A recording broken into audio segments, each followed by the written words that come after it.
السلام عليكم ورحمة الله وبركاته.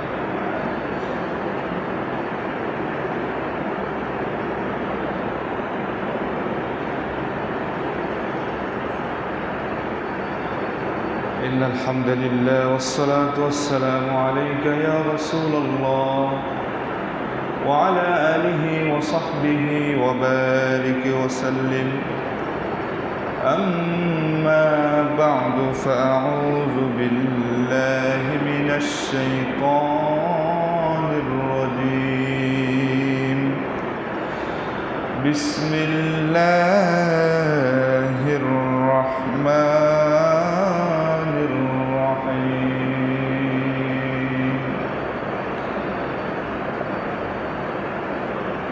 لهم من جهنم مهاد ومن فوقهم غواش. وقال تعالى في شان حبيبه إن الله وملائكته يصلون على النبي يا أيها الذين آمنوا صلوا عليه وسلموا تسليما. اللهم صل على محمد وعلى آل محمد كما صليت على إبراهيم وعلى آل إبراهيم إنك حميد مجيد. اللهم بارك على محمد وعلى آل محمد كما باركت على إبراهيم وعلى آل إبراهيم إنك حميد مجيد. আল্লাহ তাআলার দরবারে লাখো কোটি শুকরিয়া যে আল্লাহ সুবহানাহু ওয়া তাআলা সপ্তাহের শ্রেষ্ঠ দিন জুমার এই দিনে আল্লাহ তাআলার এই পবিত্র ঘর মসজিদে এসে দিনে কিছু আলোচনা শোনা বলার যে আল্লাহ তৌফিক দিয়েছেন সেই মালিকের দরবারে আমরা সকলেই কালিমাতুশ শুকর আদায় করি, বলি আলহামদুলিল্লাহ। দুরূদ ও সালাম সরওয়ারে কায়নাত ও জাহানের বাদশাহ ইমামুল মুরসালিন শফিউল মুজনবিন রাহমাতাল লিল আলামিন দো জাহানের বাদশাহ নবী মুহাম্মদুর রাসূলুল্লাহ সকলেই বলি সাল্লাল্লাহু আলাইহি ওয়াসাল্লাম। সম্মানিত মুসল্লিয়ান ইকরাম, গত জুমায় একটি বিষয়ের উপরে আমরা আলোচনা শুনতেছিলাম, সেটি হলো কয়েকটি বিষয় আমরা আলোচনা শুরু করেছিলাম। এক নম্বর হলো মৃত্যু, মৃত্যু। দ্বিতীয় নম্বর মৃত্যুর যন্ত্রণা। মৃত্যু সকলের আসবে, সেই বিষয়টা আমরা কোরআন এবং হাদিস থেকে বলেছিলাম। মৃত্যুর যন্ত্রণা সকলেই অনুভব করবে, নবীরাও করেছেন, ইমানদারও করেছেন। এই মৃত্যুর যন্ত্রণা নিয়ে আলোচনা করেছিলাম। তৃতীয় নম্বর হলো কবর।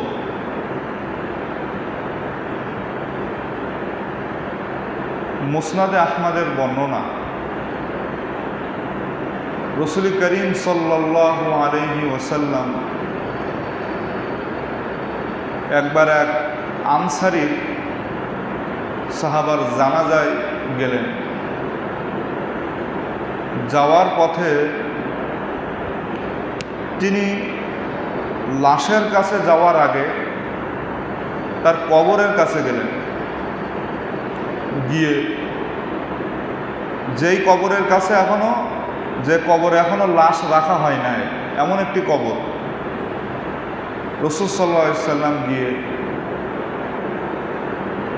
ওই কবরের পাশে বসলেন। বসে নিচের দিকে তাকায়া একটা কাঠি দিয়ে কি যেন তিনি মাটিতে আঁকাইতেছেন।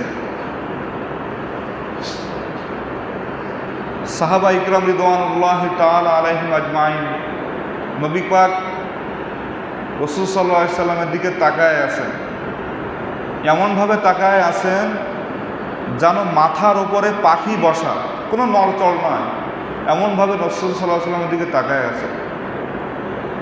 নবী সাল্লাল্লাহু আলাইহি সাল্লাম মাথা ওঠালেন, ওঠায় বললেন, ও আমার সাহাবারা, কবরের আযাব থেকে আল্লাহ তাআলার কাছে পানা চাও। এরপর রাসূল সাল্লাল্লাহু আলাইহি সাল্লাম বললেন, যখন ঈমানদার ব্যক্তি দুনিয়া থেকে বিদায় হয় তখন জান্নাত থেকে অসংখ্য অগণিত ফেরেশতা চলে আসে। সূর্যের মতো সুন্দর চেহারা বিশিষ্ট ফেরেশতা। এটা দেখতে পায় শুধু মৃত্যু পথযাত্রীরাই দেখতে পায়। দুই ধার দিয়ে ঈমানদারের দৃষ্টির সীমা পর্যন্ত স্বাগত জানানোর জন্য লাইন হয়ে তারা বসে যায়। আর জান্নাত থেকে কাফনের কাপড় নিয়ে আসা হয়, সুগন্ধি নিয়ে আসা হয়। মৃত্যু পথযাত্রী অর্থাৎ ঈমানদার ব্যক্তির সামনে তারা বসে যায় দুই লাইন দিয়ে স্বাগত জানানোর জন্য। অপেক্ষা করে মালাকুল মউত আজরাইল আলাইহিস সালাম। মালাকুল মউত কিছুক্ষণ পরে চলে আসে, ঈমানদারের মাথার নিকটে বসে। মাথার নিকটে বসে ঈমানদারকে বলে, হে পবিত্র আত্মা, আল্লাহর সন্তুষ্টির দিকে বাহির হয়ে আসে। আল্লাহ তোমাকে ক্ষমা করে দিয়েছেন, আল্লাহর ক্ষমার দিকে বাহির হয়ে আসে। পাত্রের পানি, একটা পাত্রে আমি যখন পানি রাখি, পানি যখন ঢালা হয়, সর্বশেষ পানির ফোঁটাগুলা আস্তে আস্তে যেমন করে পড়ে, ঈমানদারের আত্মাটা অর্থাৎ রূহটা আস্তে আস্তে বাহির করে মালাকুল মউত হাতে নেয়, আস্তে আস্তে বাহির হয়ে আসছে। চোখের পলক পড়তে যতটুকু দেরি, সঙ্গে সঙ্গে ঈমানদারের সামনে যে ফেরেশতাগুলা স্বাগত জানানোর জন্য বসে আছে, সঙ্গে সঙ্গে সেই আত্মা অর্থাৎ রূহটা তার ফেরেশতারা নিয়ে নেয় মালাকুল মউতের হাত থেকে। নেওয়ার সঙ্গে সঙ্গে কাফনের কাপড়ের মধ্যে প্যাকেটিং করে, অর্থাৎ কাফনের কাপড়ে মোড়ায় ওই রূহটা। মোড়ানোর পরে ওই কাপড়ের ভিতরে সুগন্ধি লাগায়, জান্নাতের সুগন্ধি, মেশকে আম্বারের সুগন্ধি। সুগন্ধি লাগায়া ফেরেশতারা এবার রওনা দেয় আসমানের দিকে। ফেরেশতারা যখন রওনা দেয়, অন্য ফেরেশতারা বলে, এত সুন্দর সুগন্ধি, এটা কার রূহ তোমরা নিয়ে যাইতেছো? তখন বলা হয়, উমুক ব্যক্তি উমুকের ছেলের রূহ আমরা নিয়ে যাইতেছি। এত সুন্দর সুঘ্রাণ। প্রথম আসমানে যাওয়ার পরে ঈমানদার ব্যক্তির ওই রূহটা প্রথম আসমানে ফেরেশতারা নিয়ে যাওয়ার পরে, প্রথম আসমানের দ্বারক্ষী ফেরেশতারা, যারা দারোয়ান ফেরেশতা আসমানের, প্রথম আসমানের, তারা যখন অনুমতি দেয়, প্রথম আসমান ওভারটেক করে দ্বিতীয় আসমানে চলে যায়। দ্বিতীয় থেকে এভাবে আস্তে আস্তে করে একবারে সপ্তম আসমানে আল্লাহ তাআলার দরবারে ঈমানদারের আত্মাটা ফেরেশতারা নিয়ে যায়। আল্লাহ তাআলা বলেন, ফেরেশতাদেরকে আল্লাহ তাআলা বলেন, আমার ঈমানদার ব্যক্তির প্রথম আমল নামাটা ইল্লিয়িনে লিপিবদ্ধ করে দাও। আমার ঈমানদার ব্যক্তির প্রথম আমল নামাটা কোথায় লিপিবদ্ধ করো? ইল্লিয়িন, জান্নাতের একটি জায়গার নাম হলো কি? ইল্লিয়িনে লিপিবদ্ধ করে দাও। আমার ভাইরা, আমাদের মৃত্যু যদি ঠিক ইমানদারদের মৃত্যুর মতো হয়, আর যদি আমাদের প্রথম আমলনামাটা ইল্লিয়িনে লিপিবদ্ধ আল্লাহ তাআলা করে দেন, জান্নাতের কাগজপত্র সব রেডি, শুধুমাত্র কিছু ধাপ অতিক্রম করলেই আমরা জান্নাতে যেতে পারব।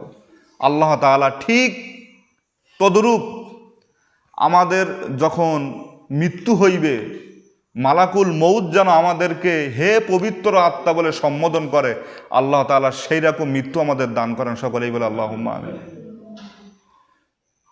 প্রিয় মুসল্লিয়ান একরাম, এখন বলেন, দেহটা আছে কবরে, দেহ আছে কোথায়? কবরে। আর রূহটা আছে 7 নম্বর আসমানে। আর আমলনামাটা আছে কোথায়? ইল্লিয়িনে। তাহলে 3 জায়গায় আছে। একটা আছে দেহ কবরে, আমলনামা 7ম আসমানে, আর 3 নম্বর আমলনামা কেন, ওই যে আত্মাটা, রূহটা 7ম আসমানে, আর 3 নম্বর আমলনামাটা ইল্লিয়িনে লিপিবদ্ধ করা হয়েছে। আল্লাহ তাআলা এবার বলেন, ও আমার ফেরেশতারা, আমার ইমানদার ব্যক্তির এই রূহটা নিয়ে আবার নিচেই চলে যাও, অর্থাৎ জমিনে চলে যাও। জমিনে আসার পরে দেহ তো কবরে, কবরে আবার সেই রূহটাকে আবার ফিরায় দেওয়া হয়। ফিরানোর পরে ওই ইমানদার ব্যক্তি যে কবরে চলে গিয়েছে তাকে এবার উঠানো হয় কবর থেকে।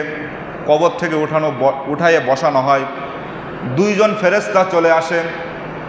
2 জন ফেরেশতা এবার চলে এসে ইমানদার ব্যক্তিকে প্রশ্ন করে, মান রব্বুকা, তোমার রবকে? ইমানদার ব্যক্তি জবাব দেয়, আমার রব হলো রব্বি আল্লাহ। আমার রবকে বলেন, আমার রব হলো কে? আল্লাহ। দ্বিতীয় প্রশ্ন করা হয়, অমা দীনুকা, তোমার দিন কি?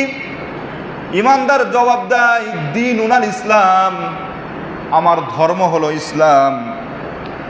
এবার ফেরেশতা আবার 3 নম্বর প্রশ্ন করে, ওয়ামান হাযার রাজুলুল্লাযী বুইসা ফীকুম, রাসূল সাল্লাল্লাহু আলাইহি সাল্লামকে দেখানো হয় আর বলা হয়, এই লোকটার সম্পর্কে তোমার ধারণা কি, যাকে জমিনে পাঠানো হয়েছে তোমাদের মধ্যে? তখন লোকটি জবাব দেয়, হাযা নাবিয়ুনা মুহাম্মাদুর রাসূলুল্লাহ সাল্লাল্লাহু আলাইহি ওয়াসাল্লাম, ইনি হলেন আমাদের প্রাণপ্রিয় নবী মুহাম্মাদুর রাসূলুল্লাহ সাল্লাল্লাহু আলাইহি ওয়াসাল্লাম। এবার ফেরেশতা প্রশ্ন করে, এই প্রশ্নের জবাবগুলা তুমি কোথায় পেয়েছ? এই প্রশ্নের জবাব তুমি কোথায় পেয়েছ? তখন ইমানদার কবরওয়ালা ব্যক্তি জবাব দেয়, মান করাতু কিতাব আল্লাহ, আমি যখন দুনিয়াতে বেঁচে ছিলাম আমি আল্লাহর কোরআন পড়তাম, এই কোরআনে এই প্রশ্নের জবাবগুলো আমি পেয়েছি, আলেম ওলামাদের কাছ থেকে শিখেছি, এজন্য এই প্রশ্নের জবাব আমি উত্তরে দিতে পেরেছি। কোরআন যারা পড়ে, কোরআন অনুযায়ী যারা জীবন চালায়, তারাই তো ইমানদার, আর তারাই তো ওই প্রশ্নের জবাব দিতে পারে। অন্য কেউ তো দিতে পারবে না। কোরআন পড়ে না, নামাজ নেই, ইসলামের ন্যূনতম কোনো ধ্যান ধারণা নেই, তারা তো ইমানদার হতে পারে না। ইমানদার কারে বলে? আল্লাহর উপরে বিশ্বাস, নবী সাল্লাল্লাহু আলাইহি ওয়াসাল্লামের উপর ঈমান আনা, আল্লাহর হুকুম আহকামগুলো মেনে চলা, হারাম হালাল বেঁচে চলা, তাকেই তো ইমানদার বলে। আর মুসলমানের ঘরে জন্মগ্রহণ করেই, বাবা ছিল মুসলমান, সেই সূত্রে আমি মুসলমান, ওই মুসলমানিত্বর দাম আল্লাহ তাআলার কাছে নেই। প্রিয় দিনী ভাইরা আমার, 3টা প্রশ্নের জবাব যখন দেওয়া হয়ে যায়, আল্লাহ তাআলা বলেন, ও আমার ফেরেশতারা, আমার ইমানদার বান্দার কবরটা জান্নাতের বিছানা বিছায়া দাও। আমার ইমানদার বান্দার দেহের ভিতরে জান্নাতের পোশাক পরিধান করায়া দাও। আমার ইমানদার বান্দার কবর থেকে, জান্নাত থেকে একটা দরজার ব্যবস্থা করে দাও। জান্নাত থেকে অসংখ্য অগণিত নিয়ামত ইমানদার ব্যক্তির কবরে আসতে আরম্ভ হয়। এরপর আল্লাহ তাআলা বলেন, ও আমার ফেরেশতারা, আমার ইমানদার ব্যক্তির কবর দৃষ্টির সীমা পর্যন্ত প্রশস্ত করে দাও। আমরা কবর দেই কিন্তু সংকীর্ণ, মানুষটা যেমন মোটা তাজা কবরটা সেমন হয়, ঠিক কিনা? কথা বুঝতে পারতেছেন? কিন্তু যখন ইমানদার ব্যক্তি, যে ব্যক্তি ইমানদার হয়, তার কবরটা দৃষ্টির সীমা পর্যন্ত আল্লাহ তাআলা প্রশস্ত করে দেন। এরপর আল্লাহ তাআলা বলেন, ও আমার ফেরেশতারা, আমার ইমানদার ব্যক্তির কবরটা তো অন্ধকার, আমার ইমানদার ব্যক্তির কবরটা নূর দিয়ে, আলো দিয়ে আলোকিত বানায়া দাও। সুবহানাল্লাহ। এজন্য বাতি কবরের ওপরে আর মোমবাতি টোমবাতি জ্বালানোর প্রয়োজন নেই। আসে না পীর সাহেবদের কবরের ওপরে মোমবাতি? ইমানদার হলে অটোমেটিক কবরের ভিতরে আলো জ্বলবে। আজে বাজে মোমবাতি আর বাতি দিয়ে এগুলো প্রয়োজন নেই। ইমানদার হলে এমনি কি জ্বলবে, ভিতরে জ্বলবে, ঠিক কিনা বলে? শুয়ে আছে বেঈমান আর কবরের ওপরে হেঁটতে বড় বড় মোমবাতি, হেঁটতে বড় বড় ঝাড়বাতি, কি ও সমস্ত কি? কবরে কি হচ্ছে এটা আল্লাহ ভালো জানে। সুতরাং ইমানদার হলে অটোমেটিক কবরে আলো জ্বলবে, বাতি দেওয়ার প্রয়োজন নেই। এটা হলো ইমানদারের অবস্থা। পক্ষান্তরে কোনো নাফরমান বেঈমান যখন দুনিয়া থেকে বিদায় নিয়ে চলে যায়, বিদায়ের সময় কি অবস্থা হয় দেখেন। ফেরেশতারা চলে আসে, এমন কালো বিশিষ্ট ফেরেশতা, সালার চট নিয়ে আসে। এসে ওই নাফরমান বেঈমানের সামনে যখন বসে যায়, ফেরেশতাদের কালো কুৎসিত চেহারা দেখে নাফরমান বেঈমানের অবস্থা এবার করুণ হয়ে যায়।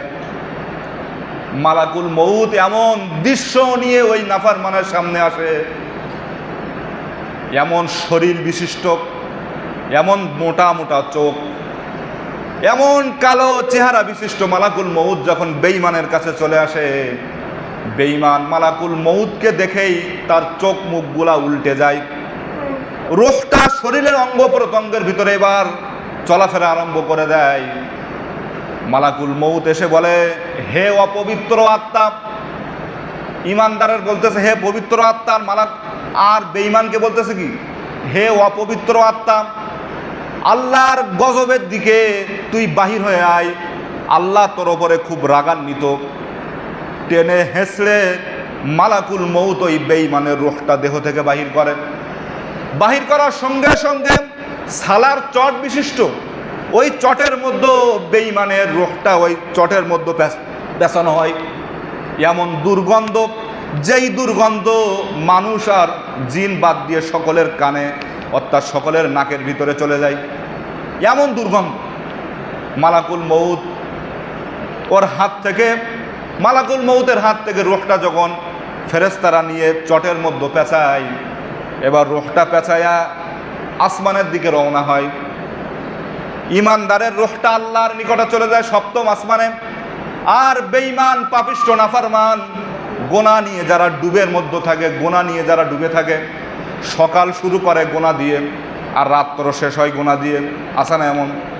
সকাল শুরু হয় গোনা দিয়ে, আল্লাহ নাফরমান দিয়ে, আর রাত কাটায়, মানে রাতে ঘুমায় গোনা নিয়ে। এরকম ব্যক্তির রূহটা ফেরেশতারা এবার প্রথম আসমানে যাওয়ার সঙ্গে সঙ্গে আল্লাহ তাআলা সপ্তম আসমান থেকে বলে, ও আমার ফেরেশতারা, নাফরমান বেঈমানের রূহটা আমার নিকটে আনার দরকার নেই। নাফরমান বেঈমানের রূহটা সপ্তম আসমানে আনার দরকার নেই। ওর প্রথম আমলনামাটা সিজ্জিন নামক, জাহান্নামের সিজ্জিন নামক জায়গা লিপিবদ্ধ করো। ওর রূহটা আবার কবরে নিয়ে যাও। কবরে নিয়ে যাওয়ার পরে ওর রূহটা আবার দেহের ভিতরে ঢোকানো হয়, ঠিক ততটুক উঠে বসানো হয়। দুইজন ফেরেশতা চলে আসে, এমন ফেরেশতা যে ফেরেশতাকে দেখে সে ভয় পেয়ে যায় কবরের মধ্যে। এবার ফেরেশতা প্রশ্ন করে, মান রব্বুকা, তোমার রবকে? বেঈমান নাফরমান বলা আরম্ভ করে, হা হা লা আদরি, আমার জানা নেই আমার রবকে, আমার রবকে আমার জানা নেই। দ্বিতীয় প্রশ্ন আরম্ভ করে, আমার দিনুকা, তোমার দিনকে, তোমার দিন কি? তখন বেঈমান পাপিষ্ঠ নাফরমান বলে, হা হা লা আদরি, আমার জানা নেই। তারপর বলা হয় ওমান হাযা রাজুলুল্লাযী বুইসা ফীকুম, এই ব্যক্তি সম্পর্কে তোমার ধারণা কি যাকে তোমাদের মধ্যে পাঠানো হয়েছিল? বেঈমান পাপিষ্ঠ নাফরমান বলে হা হা লা আদরি, আমার জানা নেই। এবার আল্লাহ তাআলা বলে আমার বান্দা অর্থাৎ আমার নাফরমান বান্দা পাপিষ্ঠ বেঈমান, সে মিথ্যা কথা বলেছে, তার কবরটা, তার কবরের বিছানাটা জাহান্নামের বিছানা দিয়ে তার কবর বিছানাটা বিছায়া দাও, তার শরীরের ভিতরে জাহান্নামের কাপড় পরিধান করাও। জাহান্নাম থেকে একটা দরজা খুলে দেওয়া হয়, অটোমেটিক জাহান্নামের গজবগুলা তার কবরের ভিতরে আসতে থাকে।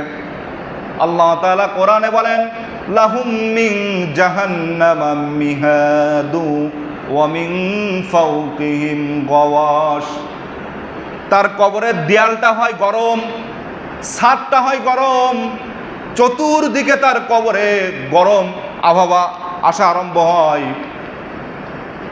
এবার ওই পাপিষ্ঠ নাফরমান চোখ চেয়ে দেখে তার মাথার ধারে একজন ব্যক্তি হাতুড়ি নিয়ে দাঁড়ায় আছে।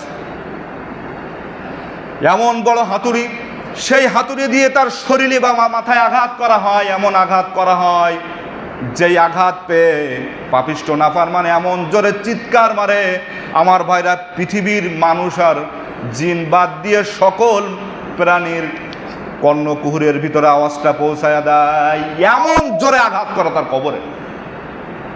তার কবরে কি ওই হাতুড়ি দিয়ে এমন জোরে আঘাত করে, সেই আঘাতে মানুষ আর জিন বাদ দিয়ে সকলের কানে পৌঁছায় যায় যে পাপিষ্ঠ নাফরমানের কবরে আযাব হচ্ছে। এটা হলো 3 নম্বর আলোচনা করতেছি না, মৃত্যুর যন্ত্রণা, তারপরে কবর।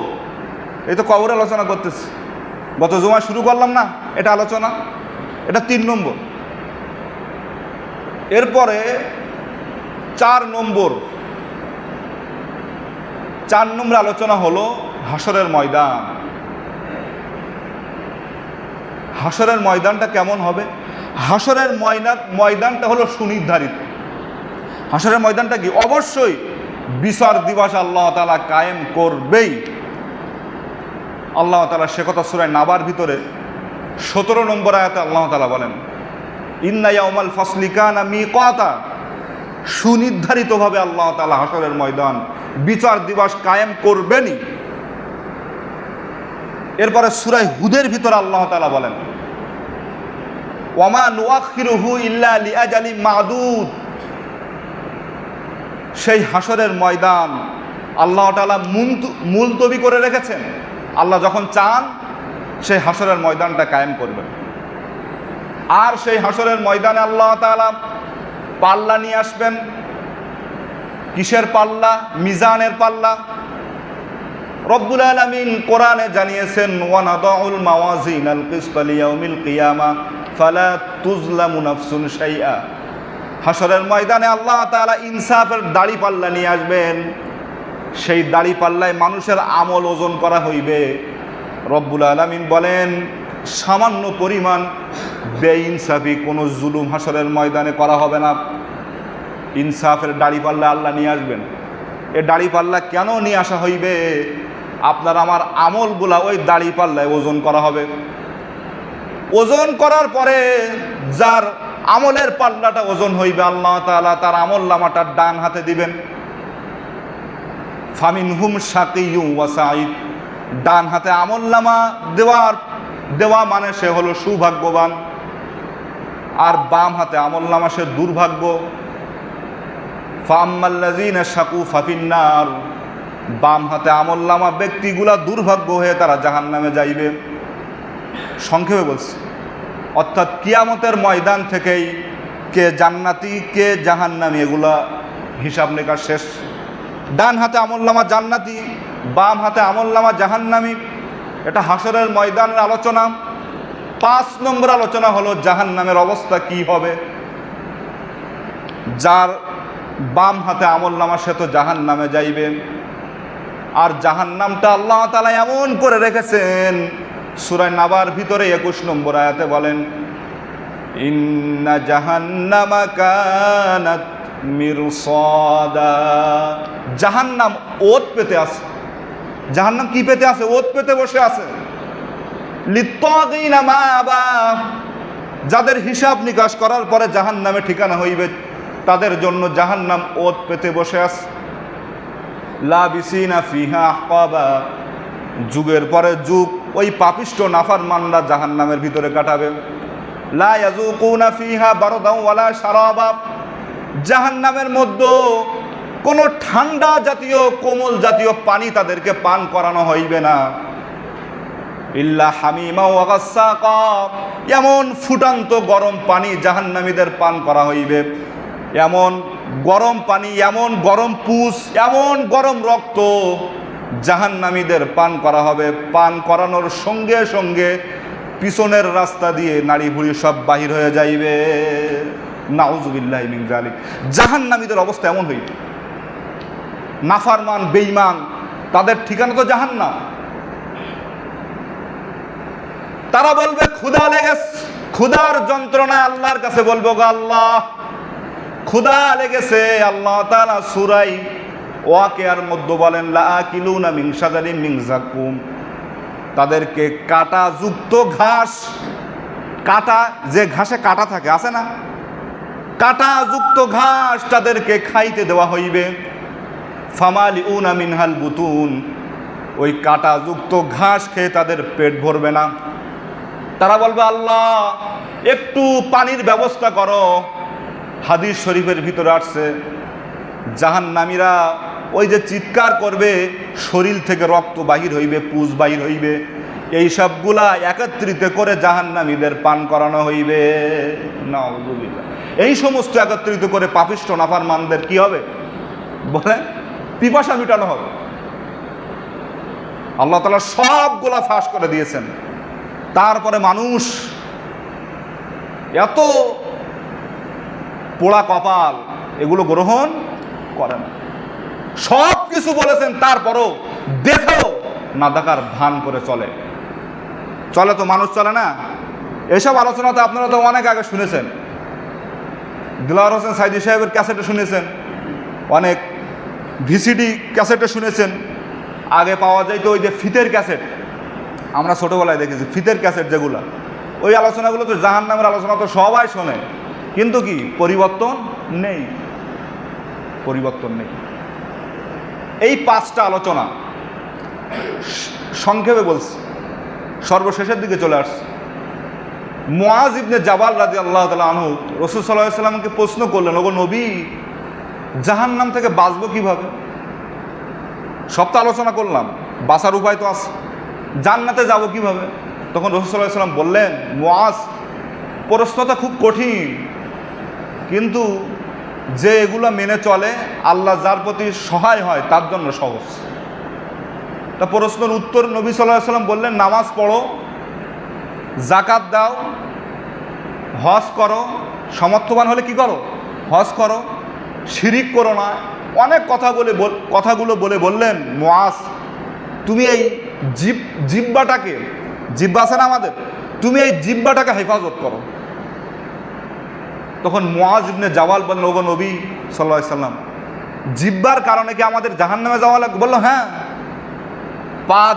পা আমাদের পা থাকবে উপরে, মাথা নিচেই, টেনে হেসে ফেরেশতারা জাহান্নামে নিয়ে যাইবে এই জিহ্বার অপব্যবহারের কারণে। কার কারণে? সব থেকে গুনাহ হয় কি দিয়ে বলেন তো? কথা বোঝা যায় না? এত আলোচনা করি এত মানুষের সামনে, কি জিহ্বা আছে না নাকি? যারা কথা বলে না তাদের জিভ টিপ নেই মনে নাকি? গাল হা করে দেখবো জিভ আছে কিনা। গুনাহের মূল ফ্যাক্টরি হলো জিভ। গুনাহের মূল ফ্যাক্টরি কি?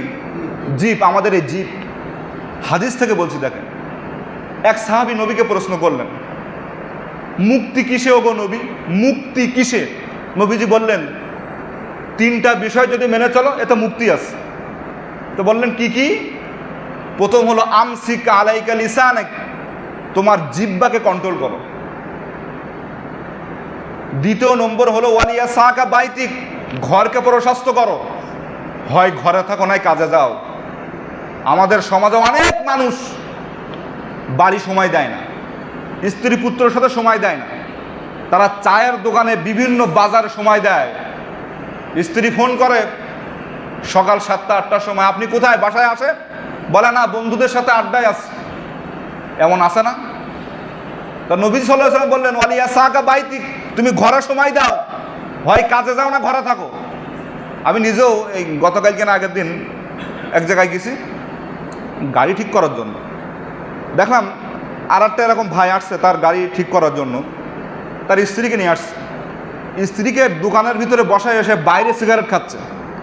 আমি মানে এই আলোচনাটা ওখানে আমি গবেষণা বা আমি ব্রেনটা আনলাম যে আসলেই তো স্ত্রীর সামনে সে সিগারেট খাইতে অপছন্দ, হয়তো স্ত্রী এটা অপছন্দ করেন, কি কথা বোঝা যায় না, এজন্য সে আড়ালে খাচ্ছেন। তাহলে আপনি যদি মা বাবা স্ত্রীর সামনে থাকেন তাহলে আপনি 1000 গুনাহ থেকে বেঁচে থাকতে পারেন, ঠিক না বলেন? আপনি আপনার স্ত্রীর সঙ্গে সিগারেট খাইতে পারেন না, আপনি আপনার মা বাবার সামনে গালিগালাজ করতে পারেন না, আপনি আপনার পরিবারের সামনে সমালোচনা করতে পারেন না। এজন্য ঘরে থাকেন, না হয় কাজে যান, কাজ অথবা ঘরে অথবা মসজিদ, এই 3 জায়গায় ছাড়া অন্য জায়গায় সময় দেওয়া নিষেধ করেছেন মুহাম্মদ সাল্লাল্লাহু আলাইহি ওয়াসাল্লাম। তাহলে 3টা কাজ, একটা বললাম জিহ্বাকে কন্ট্রোল করেন, আর ঘরে সময় দেন, আর 3 নম্বর হলো ওয়াবকি আলা খতিয়াতিক, নিজের গুনাহের জন্য আল্লাহর কাছে কামনা করেন।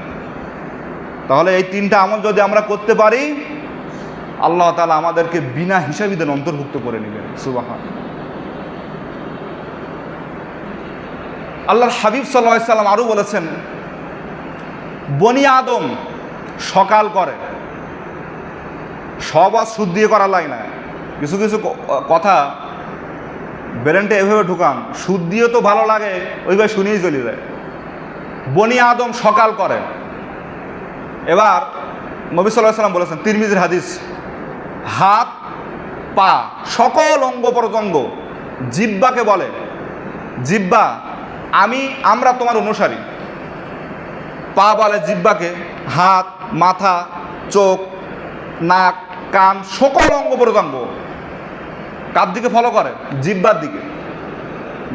বলে জিহ্বা তুমি যদি কন্ট্রোল হও, আমরা সকলেই কন্ট্রোল, তুমি যদি বেকন্ট্রোল হও, মানে কন্ট্রোলের বাইরে চলে যাও, আমরাও কন্ট্রোলের বাইরে। এখন আপনি চোখ বুঝে মিলাই দেখেন তো, যে এই জিহ্বা দিয়ে সকল গুনার উৎপত্তি হয়, এই জিহ্বা দিয়ে, ঠিক না? এটা ঠিক না? চোখ বুঝে দেখেন। তার নবী সাল্লাল্লাহু আলাইহি ওয়াসাল্লাম এসব কথাগুলো কি বাজে কথা বলেছে? নাউজুবিল্লাহ। সকল কথায় শিক্ষা আছে না?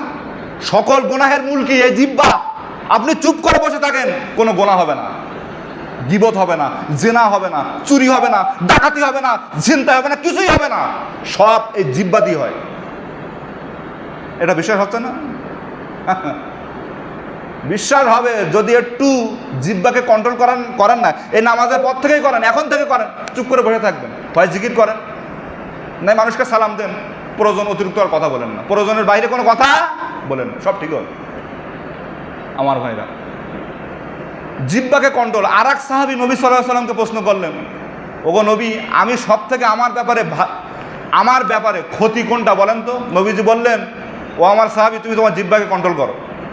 জিহ্বার কথা বললাম 4-5টা, ঠিক না? সুতরাং এই জিহ্বাকে যেন আমরা কন্ট্রোল করতে পারি, সকলে বলে আল্লাহুম্মা আমিন। সম্মানিত মুসল্লিয়ান ইকরাম, মৃত্যু নিয়ে আলোচনা করলাম গত জুমায়, এ জুমায়। মৃত্যুর জন্য আপনাকে আমাকে প্রস্তুত থাকতেই হবে, এবং আপনার আমার মৃত্যুরও যেন ভালো জায়গায় হয়। কোন জায়গায় হয় বলেন? ভালো জায়গায়। বড় বড় আল্লাহওয়ালা তারা বলেছেন, তারা মৃত্যুর আগে তাদের কবরটা আগে ঠিক করেছেন, যে আমার মৃত্যুর পরে আমার কবরটা কোথায় দাও? অমুক জায়গায় আমার কবরটা দাও, মাদ্রাসার আঙ্গিনায় আমার কবরটা দিও, মসজিদের পাশে আমার কবরটা দিও। কবি নজরুল বলে গিয়েছেন, ঠিক না বলেন? নূর হোসেন কাসিমি রহমাতুল্লাহ আলাইহি, জবরদস্ত একজন আলেম, তিনি বলেছেন মৃত্যুর পরে আমার কবরটা মসজিদের জানালার পাশে দিও। বড় একজন আলেম জুনায়েদ বাবুনগরী রহমাতুল্লাহ আলাইহি, তিনি বলেছেন মৃত্যুর পরে আমার কবরটা এই জায়গায় দিও, হাটাজারি মাদ্রাসা। আহমদ শফিও তিনি বলেছেন মৃত্যুর পরে আমার কবরটা এমন জায়গায় দিও। বড় বড় আল্লাহওয়ালা বড় বড় আল্লামা সাইদি সাহেব বলে গিয়েছেন মৃত্যুর পরে খুলনায় দারুল কোরআন সিদ্দিকিয়া মাদ্রাসার পাশেই আমার কবরটা দিও, কিন্তু হয়েছে? হই নাই। জালেমদের কারণে এটা হতে পারে নাই, ঠিক না? এই খুলনায়, খুলনা তো আমাদের বিভাগ নাকি? আল্লামা সাইদি সাহেবের কবর খনন করার কথা প্রথম হয়েছিল ওইখানে, কিন্তু জালেমের বাচ্চারা হতে দেয় নাই। তার কথা তো ওইখানে ছিল, তার হাতে গড়া প্রতিষ্ঠান দারুল কোরআন সিদ্দিকিয়া মাদ্রাসার পাশেই তার দাফন হবে। আপনার আমার তো সেই চিন্তা নেই, মানে আগের থেকেই ভেবে আসি ও জাহান্নামে তো এমনি যাবো, আর কইরি কি হবে, এইরকম একটা ফিকির নিয়ে আমরা আছি। আমার ঘরে আলোচনা শেষ করে দিচ্ছি। ইমাম মালিক রহমাতুল্লাহ আলাইহি বয়সের শেষের দিকে তিনিও ভাবলেন, আমি তো বয়স শেষের দিকে চলে আসছে, আমি দুনিয়া থেকে বিদায় নিব, কিন্তু আমার বিদায়টা যেন ভালো জায়গায় হয়। এজন্য তিনি ভালো জায়গাটা বেছে নিয়েছেন মদিনাতুল মুনাওয়ারা। পৃথিবীর মধ্যে সব থেকে ভালো জায়গা মক্কাতুল মুকাররমা, মদিনাতুল মুনাওয়ারা। এইদিকে খেয়াল করেন, বেখেলা থেকেন না, বেখেলা হয়েন না। ইমাম মালিক রহমাতুল্লাহ আলাইহি জীবনের সর্বশেষ দিনগুলা তিনি ভেবেছেন আমি রসুল সাল্লাল্লাহু আলাইহি ওয়াসাল্লামের রওজায়ে আতহারের সামনেই আমি কাটাইব, আমার মরণটা যেন ওইখানেই হয়, আমার কবরটা যেন নবী সাল্লাল্লাহু আলাইহি ওয়াসাল্লামের রওজার ধারে হয়, অর্থাৎ জান্নাতুল বাকিতে হয়। আর নবীজি বলেছেন, ও আমার উম্মতেরা, যদি সমাপ্ত থাকে তাহলে মদিনাতুল মুনাওয়ারা মক্কাতুল মুকাররমায় মৃত্যুবরণ করিও, তাহলে কবরের আযাব থেকে আল্লাহ তাআলা বাঁচায় দিবেন। যদি সম্ভব হয় কোথায় মৃত্যুবরণ করো? মক্কায় অথবা মদিনায়। ইমাম মালিক রহমাতুল্লাহ আলাইহি তিনিও ভাবলেন আমার মৃত্যুটা মদিনায় হোক। আলোচনা শুনতেছেন না শেষ করে দিব? হ্যাঁ, ওয়াখিরু দাওয়ানা আলহামদুলিল্লাহি রাব্বিল আলামিন। আলোচনায় আপনাদের মন নেই, এজন্য শেষ করে দিলাম। সকলে সুন্নত পড়ি, সুন্নত পড়েন।